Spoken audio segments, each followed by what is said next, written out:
आज हम एक और स्टूडेंट का इंटरव्यू करने जा रहे हैं, ऑफलाइन स्टूडेंट का, और हमारे साथ है बैच 22 के आशीष।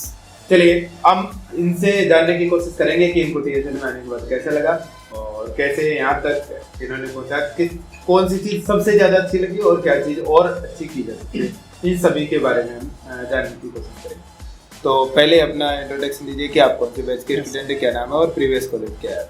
सर मेरा नाम आशीष है और मैं बैच 22 का स्टूडेंट हूँ और सर मेरा college Kailash institute of nursing and paramedical sciences Noida sir मैं यहाँ पे आया इस वजह से क्योंकि सर मेरा फ्रेंड जो है दीपक कुमार पांडे वो ऑलरेडी आपसे पढ़ के जा चुका है और सर एम्स में अभी वो वर्किंग कर रहा है दिल्ली में। तो सर उसी के थ्रू आपके बारे में पता चला कि आप यहाँ पर आपकी कोचिंग है यहाँ पे, और आपका उसने सर ये सारे चीज़ बताया कि कैसे कोचिंग है, क्या है नहीं है, और वहाँ पे क्या है, कैसे पढ़ना है और क्या क्या जो रूल्स हैं वो फॉलो करने हैं। जैसे सर लाइब्रेरी प्रॉब्लम जो आप कहते हो कि एक बार नहीं 10 बार आके पूछो, या फिर जो भी समझ में नहीं है बाद में अलग से पूछ सकते हो, या जो भी है सर। तो मतलब आपको दीपक जी ने मेनली बताया। Yes sir. दीपक के बारे में मैं बता देता हूँ कि दीपक पांडे वो स्टूडेंट था जिसने सीरियल सिलेक्शन दिए और जिपमर के अंदर वो टॉपर भी था। Yes sir. ठीक है, टॉप 3 में उसकी रैंक थी, तो फोर्थ रैंक थी, और बॉयज में फर्स्ट रैंक थी, बॉयज में फर्स्ट। और उसके बाद एम्स ज्वाइन उन्होंने किया। तो अच्छी बात है कि स्टूडेंट हमारा पक्ष रखे। तो उन्होंने आपको ये तो बताया होगा कि बहुत टफ इंस्टीट्यूट है, मतलब डेली जाना ही पड़ेगा वरना वो बाहर निकाल देंगे, ऐसे ऐसे करके भी बातें की होंगी आपसे डेफिनेटली, है ना। तो उसके बारे में कुछ बताइए कि एक्चुअल में क्या बोल के भेजा था आपको कि कैसे पढ़ना है। सर उसने सारे चीज़ बताए थे कि वहाँ पे डेली क्लास जाने हैं जो टाइम है, और लाइब्रेरी भी अटेंड करने हैं। जो लाइब्रेरी अगर जैसे मॉर्निंग बैच है तो आप इवनिंग में लाइब्रेरी, या इवनिंग बैच है तो आप मॉर्निंग में लाइब्रेरी आके बैठो, अपना पढ़ सकते हो आराम से। ना कोई ज़्यादा पॉपुलेशन है कि जैसे बाकी इंस्टीट्यूट में सर 200-300 बच्चे ऐसे होते हैं तो उसमें ज़्यादा कोई टीचर फोकस नहीं कर पाते हैं। जी। यहाँ पे कम बच्चे या सारे टीचर आपको जो भी प्रॉब्लम होंगे आप सोल्व कर देंगे। चलिए, तो कुल मिला के बात ये है कि स्टूडेंट फीडबैक के भी आप पे आ पाए। तो आपने यूट्यूब की वीडियोस देखे थे हमारे जो जनरली हम रिलेटेड? हाँ सर, वैसे मैं देखता था आपके वीडियो सर। ठीक है। हाँ सर, बहुत अच्छे थे।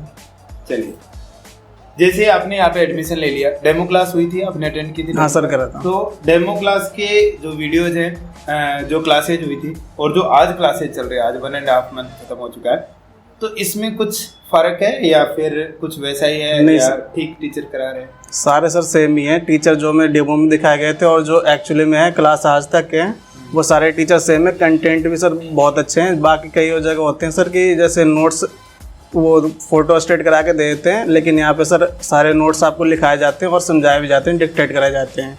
एक एक चीज़ जैसे आपको जो समझ में नहीं आ रहा वो आप उसी समय पूछ सकते हो, या बाद में भी जो आपको जो सूटेबल लगे वो आप कर सकते हो। 100% डाउट क्लियर। Yes sir. एक सवाल और मैं आपसे पूछ रहा हूँ कि आप यदि सभी फैकल्टी की बात की जाए तो टीएसएल के अंदर सभी जो आपके government nursing officer exam crack किए हुए टीचर्स, तो आपको कोई ऐसा टीचर दिया जो government exam nursing exam crack नहीं किया हो? ऐसा कोई टीचर दिया? नहीं सर, अब तक तो ऐसा कोई टीचर नहीं जिन्होंने गवर्नमेंट एग्जाम क्रैक ना करा हो। जी।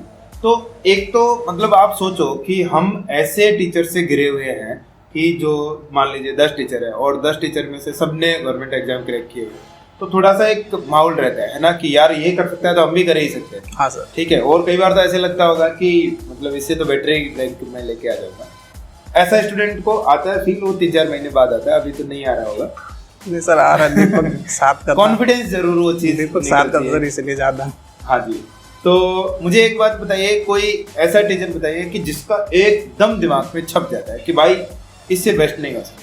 सर ठीक है। वैसे तो सर आप ही हैं। जैसे कई बार जब मैं कॉलेज में भी था तो एक टीचर थी हमारी जो प्रिंसिपल थी, वो ओबीजी पढ़ाती थी।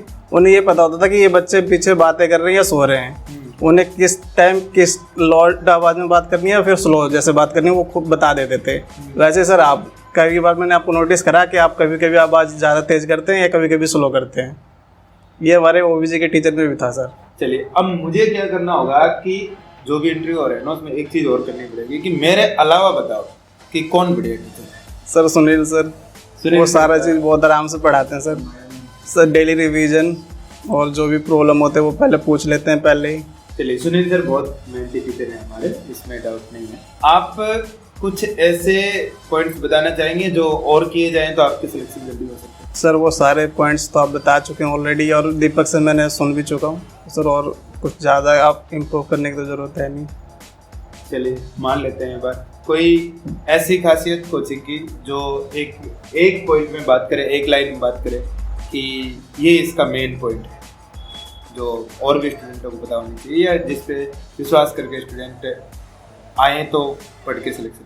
सर यही जो आप सारा चीज़ बताते हैं कि ये फॉलो करने से आपका सिलेक्शन हो सकता है, जल्दी होगा, और तो ऐसा कोई सर शॉर्टकट रास्ता है नहीं कि आप आए 2-4 कुछ दिन पढ़े, रेगुलरिटी सर बना के रखनी पड़ेगी। जैसे कोचिंग में होता है कि बच्चे आ रहे हैं नहीं आ रहे, कोई मतलब नहीं है टीचरों को, वैसे सर यहाँ पे ये ध्यान दिया जाता है कि आज ये बच्चा नहीं आया तो क्यों नहीं आया, ये सर यहाँ पे चीज़ है। और डेली पूछे जाते हैं बच्चों से कि आपके कोई डाउट्स या कुछ रह गए हैं, तो वो आप सब सॉल्व करते हैं यहाँ पे सारे टीचर। मतलब ठीक लग रहा है? Yes sir. जितना पैसा दे रहे हैं उसके हिसाब से ठीक है? Yes sir. ज़्यादा तो नहीं लग रही है? नहीं सर, फिर ज़्यादा नहीं लगी। चलिए धन्यवाद बहुत बहुत आपको। उम्मीद करता हूँ कि आप ऐसे ही पढ़ाई करते रहेंगे और जल्दी से साल भर के अंदर अंदर सिलेक्शन डेफिनेटली। ठीक है, थैंक यू।